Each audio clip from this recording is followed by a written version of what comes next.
माँ बाप का डिवोर्स हुआ तो दादी ने परवरिश की। फिर दुनिया में अपनी ऐसी पहचान बनाई कि आज हर कोई उनके लिए गमज़दा है। और दोस्त, एक ख्वाहिश अधूरी रह गई क्योंकि लोगों का मिसकंसेप्शन हुआ। चलिए रतन टाटा के कुछ अनसुने पहलुओं को जानते हैं। परवीन शाकिर का एक शेर है, कुछ लाइनें हैं जो टाटा के ऊपर बिल्कुल सटीक बैठती हैं। मौत बरहक है, एक न एक दिन आनी ही है, लेकिन बात तो तब है जब आपके दुनिया से रुखसत होने पर हर शख्स की आंखें नम हो जाए। आज हर कोई गमज़दा है। देश का एक अनमोल रतन हमेशा हमेशा के लिए दुनिया को अलविदा कह गया। 86 साल की उम्र में रतन टाटा हम सब के बीच नहीं, हम सबको छोड़कर चले गए। लेकिन दोस्त, कहते हैं ना कि यादों को कैसे मिटाओगे, उसमें तो वो हमेशा जिंदा रहेंगी। रतन टाटा आज किसी तारुफ के मोहताज नहीं, इंट्रोडक्शन की उनको कोई जरूरत नहीं है। हर शख्स उन्हें जानता है, उनसे जुड़ा है। बिजनेसमैन, इंडस्ट्रियलिस्ट, टाटा सन्स के चेयरमैन, नेशनल इंटरनेशनल लेवल पर अपनी अलग पहचान बनाने वाले रतन टाटा। इनकी अगर पैदाइश की बात करूं तो 28 दिसंबर 1937 को हुई थी। उनकी परवरिश दादी नवाजबाई टाटा ने की थी। तो मैंने सोचा कि चलिए कुछ ये जो जिंदगी यहाँ तक पहुंची ऐसी तो नहीं पहुंची ना, कुछ ऐसे पहलू हैं जिनके बारे में बात नहीं की जाती, तो आज उनके बारे में ही बात करेंगे। टाटा के फाउंडर जमशेद टाटा रतन टाटा के परदादा थे।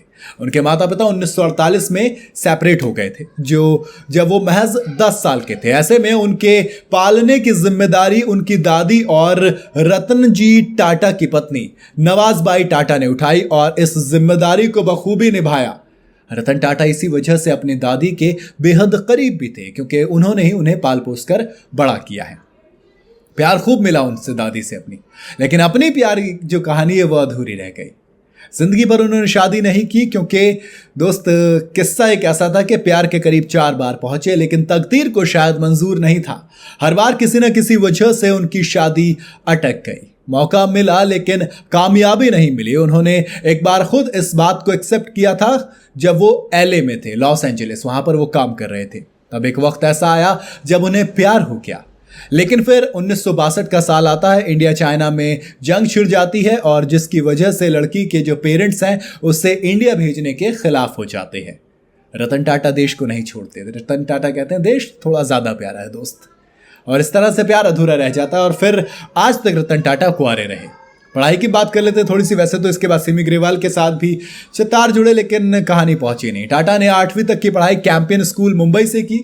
उसके बाद कैथेड्रल और जॉन कैनन स्कूल, फिर मुंबई के और बिशप कॉटन स्कूल शिमला से पढ़ाई की। इसके बाद 1955 में न्यूयॉर्क शहर के रिवरडेल कंट्री स्कूल से डिप्लोमा किया। करियर की शुरुआत रतन टाटा ने 1961 में टाटा ग्रुप के साथ की थी। उनकी पहली नौकरी टाटा स्टील के शॉप फ्लोर पर एक संचालन के मैनेजमेंट करने की थी। बाद में वो अपनी पढ़ाई पूरी करने के लिए अमेरिका चले गए। उन्होंने हार्वर्ड बिजनेस स्कूल से आगे की पढ़ाई की। Ratan Tata Cornell University college of architecture के स्टूडेंट भी रहे हैं। अब ये तमाम चीजें हुई जब आपने इतनी पढ़ाई कर ली, अब बारी थी उसके इस्तेमाल की और दुनिया में चमकने की। जब नाम टाटा हो तो दुनिया में उसे चमकना जरा जरूरी होता है। रतन टाटा 2004 में TCS को उन्होंने पब्लिक किया। उनकी लीडरशिप में एंग्लो डच स्टील निर्माता Corus, British automobile company Jaguar Land Rover और ब्रिटिश चाय फर्म टेटली, इन सब का एक्यूजेशन टाटा ने किया। और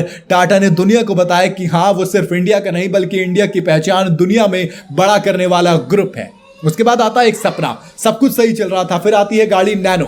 2009 में एक सपना होता है कि भैया सबसे सस्ती गाड़ी बनाएंगे, लेकिन एक्चुअल में रतन टाटा चाहते थे कि स्कूटर पर जो एक 4 लोग लद के जाते हैं वो ना हो। हर कोई गाड़ी, एक अफोर्डेबल कार बनाने का सपना। लेकिन उसकी जो मिसकंसेप्शन थी वो ये हो गई कि ये सस्ती गाड़ी है, जबकि वो सस्ती नहीं, अफोर्डेबल गाड़ी थी दोस्त, ताकि सब के सब उसमें एंजॉय कर सके। और ये ख्वाहिश थी जो अधूरी रह गई। बाकी रतन टाटा की बात करूं तो दोस्त, होटल इंडस्ट्री से लेकर हर कहीं उनका दबदबा रहा है। इसके अलावा चैरिटी में टाटा का कोई जवाब ही नहीं है दोस्त।